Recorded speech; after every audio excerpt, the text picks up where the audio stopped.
I was standing in a frigid sub-zero Alaskan gale that howled across the ice in my face. Yet I could feel sweat forming in the tight, cramped places inside my parka. Less than 20 yards away, staring at me with deadly intent, was the biggest polar bear I had ever seen. A looming, dirty white giant, it must have been 12 feet long and weighed 1,000 pounds. The nomadic species of polar bear, this one had opened its mouth to expose gleaming, dagger-like fangs. Its black eyes bored into mine as it sized me up for the kill. Sweeney, I had thought aloud, you're a fool. The fear knotted my stomach. I glanced to my left where I'd parked my snowmobile on the open ice, 14 miles from Havix, Alaska. I could see the butt end of my high-powered rifle sticking up from the driver's seat, mocking me.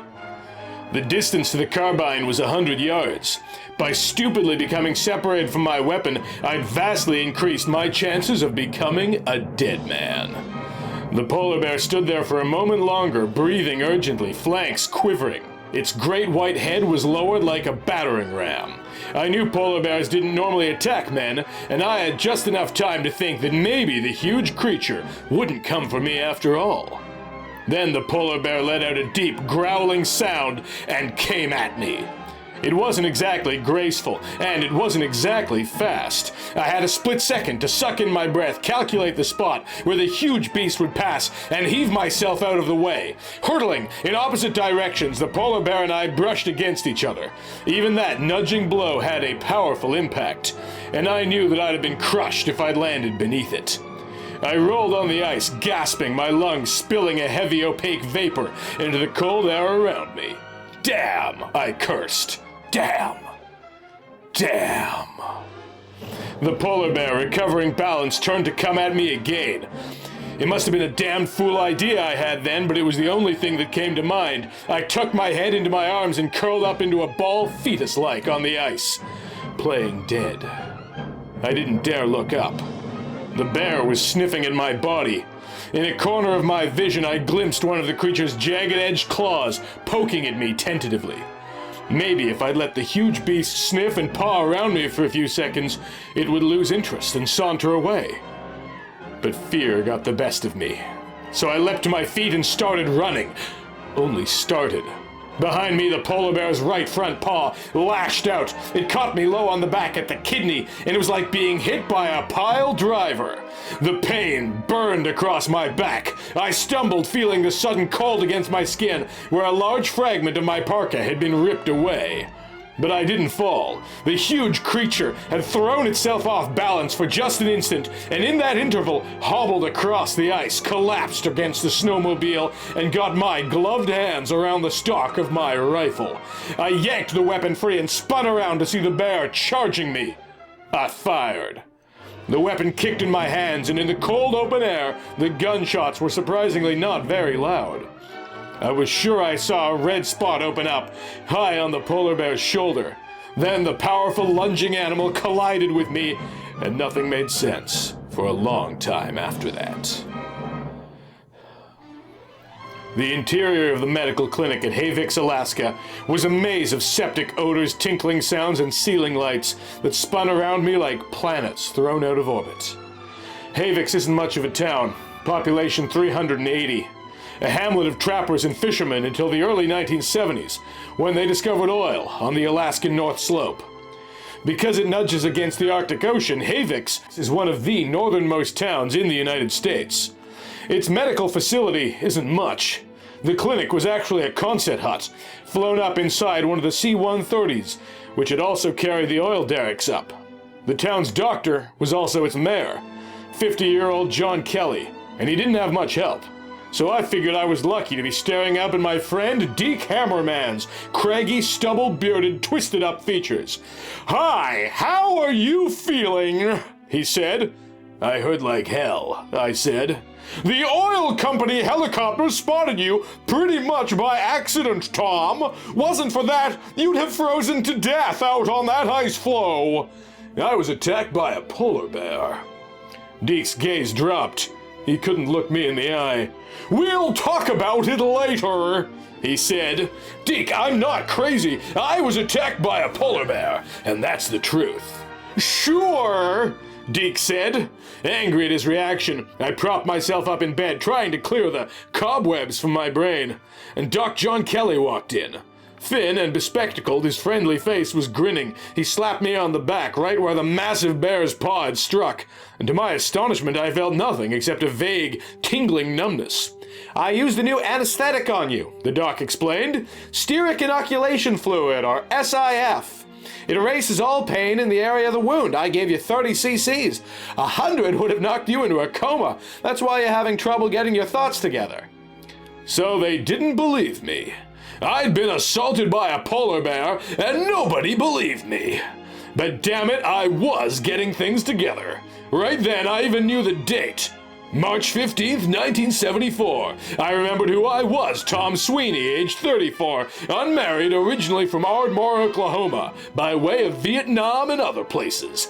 I was a roustabout who followed the oil wells, even to this Alaskan hamlet, within shouting distance of the Arctic Circle.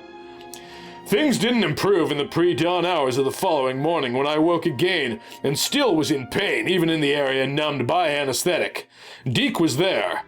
Standing beside him was the only really eligible girl in town, Diane Kelly, 20, the doc's daughter, who also happens to be my girl. "Easy, Tom," she whispered. She was a tall, slender brunette with high breasts and a shape on her that wouldn't quit, and every other oil derrick jock envied me. Damn it all, Deke, you too, Diane. I was attacked by a polar bear out there. I know polar bears normally shy away from contact with humans, but this one had something special about it. A strange way of acting, desperate kind of, or maybe just hungry, I don't know.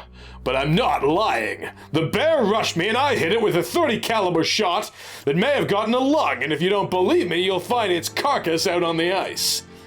Diane sort of nursed me during those early morning hours, helping me to walk around for the first time since the accident. I began to have doubts. Could I have been mistaken about the bear? "You're well enough to walk outside and watch the sunrise," she told me. So we stepped out onto the porch, looking out at the slushy main street of Havix, and heard a helicopter approaching from the distance. It was about 6 a.m. that morning when the oil company's helicopter crew brought back the horribly mutilated body of a man who was slowly dying in agony. They landed the chopper behind the clinic, and Deke, Doc Kelly, and I helped others to unload the lean, mangled, blood-spattered body of Morris Truefoot, 60, an Eskimo and one of the last remaining people in town who made his living by trapping. We laid Morris out on a table, and Doc Kelly began working on him, but it was too late. Less than a half hour after his arrival, he died. While they were talking about it, the townspeople and a guy named Tom Sweeney learned something. They learned that the bear was real, and I learned that I hadn't killed it after all. The townspeople held a council of war. Some, like the doc, wanted to call the state troopers and have them go after the bear in snowmobiles. Others, like Deke and myself, felt we should get a group together and hunt down the man-killer. It turned into a long, confused meeting, and at one point Diane and I decided to go out and walk around. "It takes them a while to agree on anything," she remarked. "They're fools," I shot back. "The time to go after that animal is now. We've got to go after that polar bear now," I repeated to Diane, pulling her along with me as we sauntered aimlessly down drab Main Street. The guys in town are going to waste time arguing. Whether anybody wanted to admit it or not, our town was under siege by that prowling killer polar bear. Take what had happened to Morris. He'd been pushing his dog sled on snow-covered tundra only a half-mile east of town, heading out to check his traps, when his huskies abruptly halted and refused to move. The polar bear attacked him from behind. Earlier, when it left me unconscious on the ice, that huge white bear had ambled away in the direction of town with my rifle-caliber slug embedded in its shoulder. The huge animal's movements weren't impaired, but the wound was bleeding, and the pain must have been intense. The creature managed to get off the ice island and reach the mainland near town before succumbing to the pain and holding up for the night in a cluster of trees. We learned this later, of course, much later, when newspapers were claiming that our town had suffered a siege of terror, and one reporter wrote that Havix was a town paralyzed with fear by a berserk, kill-hungry predator. Now, on the morning of March 16, Diane and I stood in front of the saloon as the townspeople's meeting finally broke up. Judging from the grin on his face as he walked toward me, I knew that Deke Hammerman had won. They'd agreed to hunt down the crazed animal. I owe you an apology, Tom. We're going to get some men together with rifles and go after that bear. We'll have to hunt it down and kill it before... Suddenly, everybody around us was yelling. They weren't looking at me, Deke, or Diane. Faces had turned to the west, to the end of Main Street at the edge of town. One of the oil jocks, 30-year-old Jed Richards, was running toward us in the wild, nailing gait of a man gone near insane. As he drew closer, I saw that Jed's eyes were wide with shock. "Hold it!" he was shouting. "Hold it, everybody!" A lean, angular man, Richards was trembling and babbling almost incoherently as he merged with the crowd. Deke Hammerman reached him first, grabbed him by the shoulders, and coolly slapped him across the face. "Come on, Jed! Straighten up! What is it?" "Listen, everybody!" Jed cried out, struggling to shape his words. "There's a polar bear loose in the oil field. He's heading straight toward the test samples of crude gas vapor. The stuff will blow up like an atomic bomb and wipe this whole town out. He's heading toward it, running wild and knocking down everything in sight." The huge white bear had appeared by surprise among the men who worked the thick jungle of high oil derricks on the tundra east of the town. The marauding polar bear had crashed and muscled its way through the oil field, trampling over everything in sight, and men scrambled to get out of its way. A couple of them, ignoring the risky coats of ice that caked a derrick's ladder steps, had climbed frantically up the side or a rig as the heavy creature bulldozed past, swiping at them with powerful forepaws. A dozen or more men had locked themselves in a tool shed as the bear went by, and one poor joker just lit out, hightailing it away from the rigs in a wild, panicked run. It took precious minutes for Doc, Deke, Jed, and me to grab rifles, pile into Deke's Jeep, and screech off toward the stick-like oil rigs that stood against the Arctic sun. Diane had insisted on coming along, and I knew even better than the others that it was pointless to argue when confronted with her stubbornness. We reached the turnout marking the end of the road and piled out, standing 1,000 feet from where the huge bulk of the polar bear slammed against the tool shed with the men trapped inside. We heard the wood crackling and breaking as the great white creature smashed against the building like a battering ram. "Too far to shoot!" Jed cried out. He was still terror-stricken and must have forgotten that the problem was far more serious than that.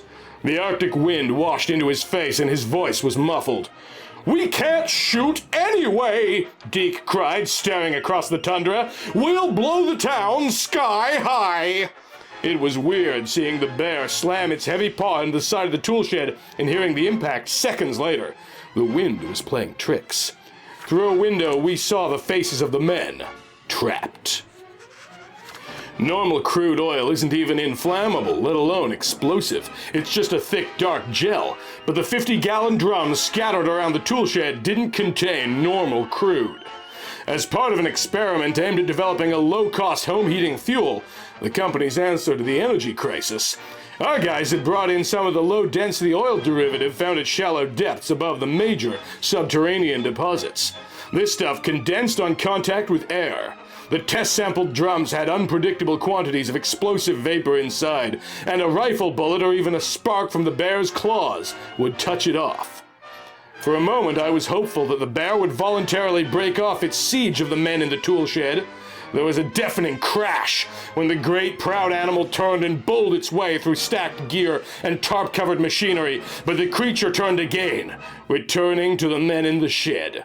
It seemed to leave the ground on all fours and hurl its heavy body against the side of the structure. The impact was sickeningly loud.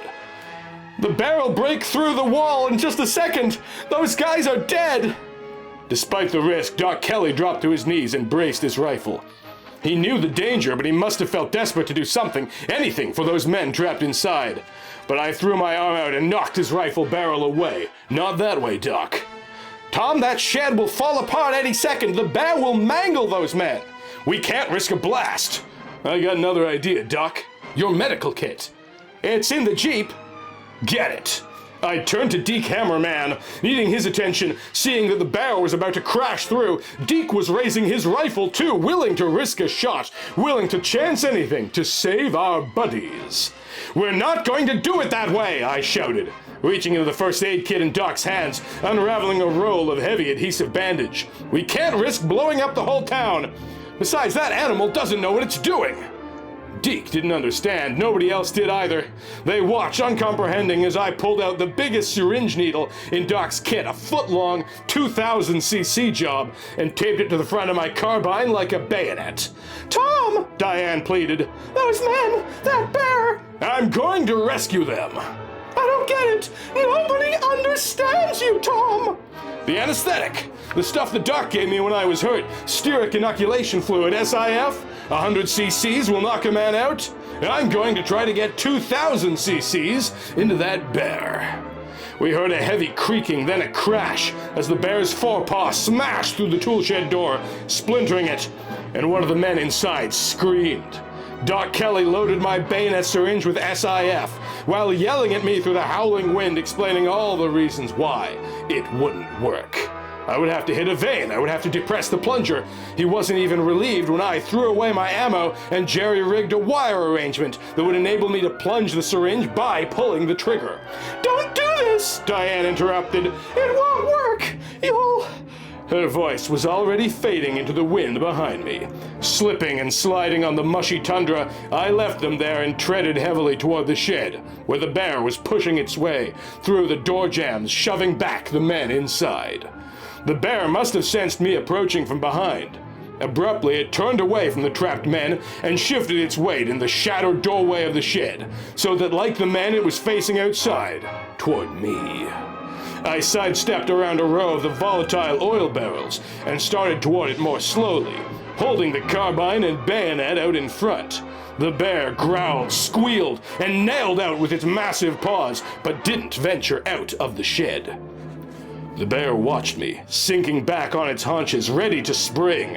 A low snarling sound emanated from deep in its throat, a sound that was perhaps the most menacing of all. This was the way it had been when we'd met before, except that I was now the one in motion, approaching from about 20 yards. Just don't move, I was thinking, cold with fear, the breath halted in my lungs. Don't move. The bear leapt at me. I remember strangely thinking of the savage beauty of the creature as 1,000 pounds of blurred white fur came catapulting across open space at me, lethal claws and glinting teeth extended. There wasn't time to get out of the way. I dropped to one knee and held the rifle outstretched with both hands as the growling, spitting, thrashing beast came down on top of me. The syringe jabbed into its throat and stayed there. My finger was squeezing the trigger when the weapon was wrenched out of my hands. Then the full weight of the massive polar bear crushed my legs into the tundra, and a claw glanced off my shoulder and face, drawing blood. A minute later, I blinked, uncomprehending, as the men from the shack, quickly joined by Deke and Doc, got together to shove the unconscious creature off me. Only the mushiness of the tundra saved me from being flattened to a pulp. As it was, both my legs were broken. You did it, Tom! That was Diane's voice behind my right ear. You injected almost the whole dose into him. He's out cold. It's no comfort to the victims, of course, but the creature had preyed on us for a very simple reason. It was hungry. The animal had strayed from its usual habitat to the northwest, where fish and other prey were readily available even in the dead of winter. Otherwise, it would never have attacked men, never terrorized us. Doc, Deke, and the other oil company guys rigged a sling beneath the helicopter, and the crew flew the unconscious creature back to more hospitable terrain. The polar bear was left at what seemed a suitable spot, about 75 miles from Havix. When the chopper crew returned for a look-see the next day, it was no longer there. I feel certain the big animal recovered, found some of its natural prey, and is still alive up there. I hope so.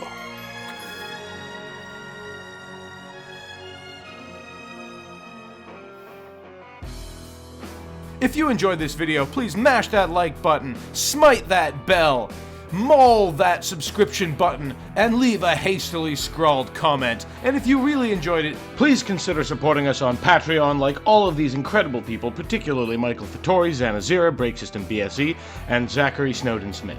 As we move into the 2024 season of True Adventures exhibits, I want to ask if there are any particular genres of pulp or men's adventure fiction that you would like to see a little bit more of. I've got a few more animal attack stories lined up for this year. I've got a western, I've got some crime fiction, got some alien stuff, got some horror for later on in around the Halloween season.